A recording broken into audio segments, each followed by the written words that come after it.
or magandang tanghali sa inyong lahat. So, udto na. So, itong doon sa likod, muntik na malimutan. Tapos habang tinignan ko itong bonsai or bonsai materials ko na ito, which is Typhus, isa. Dito doon sa baba, nakita ko itong dalawang what we call is bujong.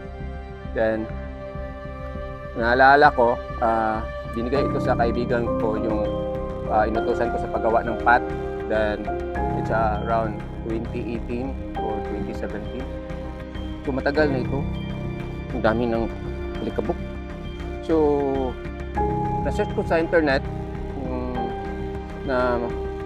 yung naalala ko yung pagka-search ko sa internet na tumutunog daw ito. So naalala ko yung lolo ko dati na pag may solar eclipse or lunar eclipse, ito ang gagamitin nila para ibalik daw yung buwan, yung moon.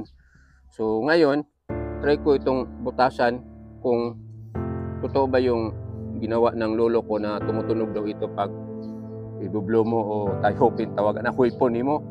So tabi mo na lang itong bonsai materials ko, tapos bubutasan ko ito, tapos i-share ko sa inyo kung tumutunog ba talaga. Hindi yun ang ginagamit sa atin ng mga katutubo natin, mga brothers. So try natin, ibaba muna ito. Tapos dalhin ko sa loob. Kasi I need to use the electric drill or a grinder to bangag that one. Sige, Binisaya, Sagol, in English, Tagalog pa, unsa pa diha. Agoy. So mag-start na tayo magbutas. Tapos ito na ang tools na kailangan natin. Ito, electric drill. So electric drill at saka grinder. So gawin ko is sa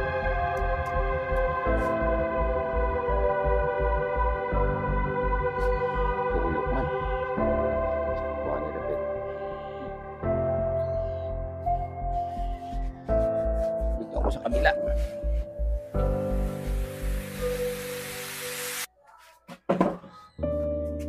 So i-grind ko ito, tapos ibabari na.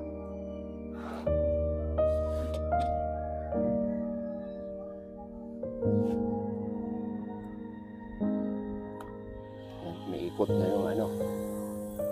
So subukan ko, before ko, after that, hugasan ko so kayang dumi at yung alikabok. So try ko kung marinig ba.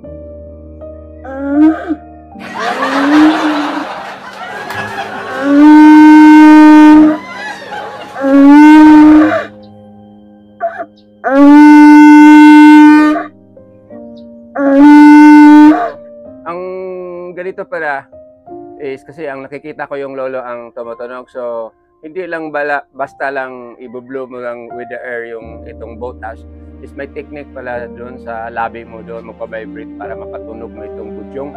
So kailangan pa ito ng expert. So yung makikita ko sa mga folk dance, yung mga sasayaw, tapos yung mga bata na nag-blow siya ng ganito, parang edited pala yun kasi ang lakas. Ito ang dili siya masyadong malakas kasi maliit.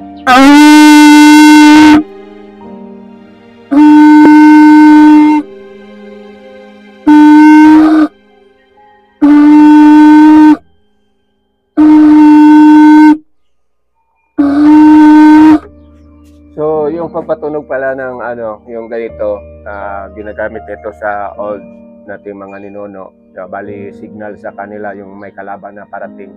Is hindi basta mas madali. Ito is ang liit ng tunog. Kailangan talaga mag-aral ka nito bako makapatunog. So ano ko lang, I just na lang kung alin yung magandang tunog kasi nakakahiya naman hindi ako marunong gumamit ng dito.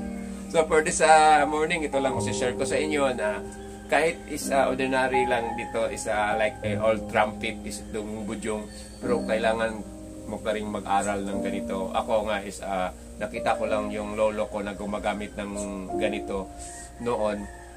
So back to 1960s. So nandan sa 1966 yata, 65 ba yun. So mga around 64 ako pinanganak. So mga 1967, yan. Nakita ko yung lolo ko na tumutunog ng ganito. Ang husay naman. So ako ngayon sinubukan ko kasi nakakita ko ng video, as I said, na binigay ito sa nagawa sa akin ng pad. Then binigyan ako ng dalawang ganito kasi na malapit sila sa seashore. So nakapulot siya ng ganito na empty. So binigay niya sa akin. Kaya sinubukan ko ngayon. It's already 2024. Then nabigay ito sa akin 2018. So pinatunog ko. Para naman kahit matanda na ako is at least makaranas naman tayo paano patunog. Kahapon isa na magtrabaho sana ako sa aking bonsai, kaya lang isa ang nangyari isa nakita ko yung binigay sa akin na budyong. Then nakita ko rin sa YouTube na sinubukang magpatunog. Na-mention ko na remember ko pa yung lolo ko na napatunog ng budyong dati. Then it happened na tinry ko na butasan, tapos tinry ko magpatunog. So ang hirap pala. So ngayong umaga, idugtong ko na lang yung video doon. Dito, sabayin ko lang ito. Isa naisipan ko na hanapin itong mga shell collection ko, including yung bato. So for this morning, ang dami nito, nandito lang sa paligid yun. So for this morning, ito lang ang nakita ko. So ito na lang sa muna ang linilisan ko, i-restore ko. Kasi yung na-search ko ito, ang mahal na pala nitong mga items na ito. So para makita, ano ko sa inyo ito, ilagay ko ito sa table, ipapakita. So ito is one of example.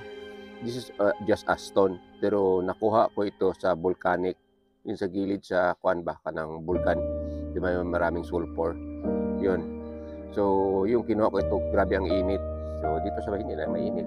So, dalawa sila. So, ito is isang bato. Makita nyo. Isa, kaya dinala ko ito sa hugis parang nasa Mars. So, I think itong area is puro ano kaya ito sa lava. Then, we have also a black stone and another mga shell dito. So, ilagay ko ito sa table tapos i-video ko. So ito na siya, ito ang mga collection ko with the shell including the stone. So ilan-ilan lang ito, or ito lang ang nahanap ko muna. Mulang nahanap ko itong dalawang budyong doon sa likod. So naisip kong hanapin ko pa yung mga kasama. So ito lang ang na-recover ko, yung ibang stone at yung mga shell. So sabi ito. So itong shell na ito, natatagpuan ito hindi sa dagat, ito sa bundok, kasama nitong mga ibang stone. So ito, bago ko lang ito nakuha, isa in the volcanic area, this one, parang nasa Mars na lupa. Ito naman isa, kaya kinuha ko, isa kung i-compare nyo sa ibang bato, isa sobrang bigat. So I think it is what we call this marble. Then I have what we call is kaya kinuha ko, hindi siya black stone. It look like yung parang violet kung i-check mo sa yung ano yun, yung magnifying glass. Then another stone naman dito. Then you have a white stone here. Yung mga nakuha na for the part of the collection. So marami pa itong mga, so ito na lang naiwan. Tapos hanapin ko pa yung iba na mga collection ko na mga ganito dito sa paligid ng bahay. So hindi lang ako nagkukulikta ng bonsai. Nagkukulikta din ako. Kaya na-amaze ako kasi like this one here, this one, yung pinatunog ko kahapon. So ilugtong ko na yung video. Isa sa endanger na ito. So huliin akong kumuha nito. Kaya ito isa binigay naman ito sa akin. So wala nang laman. So hindi ko alam kung kailan ito nakapasta, back 19, tagal na. So ipo-focus ko itong isa-isa para makita naman ninyo. Tapos kung mayroon kayong ganito, huwag niyo pabayaan kasi balang araw maging very expensive na ito. So that stone, kung tignan nyo, it look like ano siya, hindi siya black. May iba-ibang kulay. Then dito, ito namin sa kami kasi sobrang bilog, parang itlog. Then ito yung sa volcanic. Kung camera mo, di ba klaro. So ano siya, yung sa bulkan namin nakuha, including this one. Nagwa po lang tao. Then ito yung marble na to. Pero hindi ito itabas ito, makatipak-tipak na siya, so hindi siya mag-good quality. Then itong stone na ito is just a souvenir lang.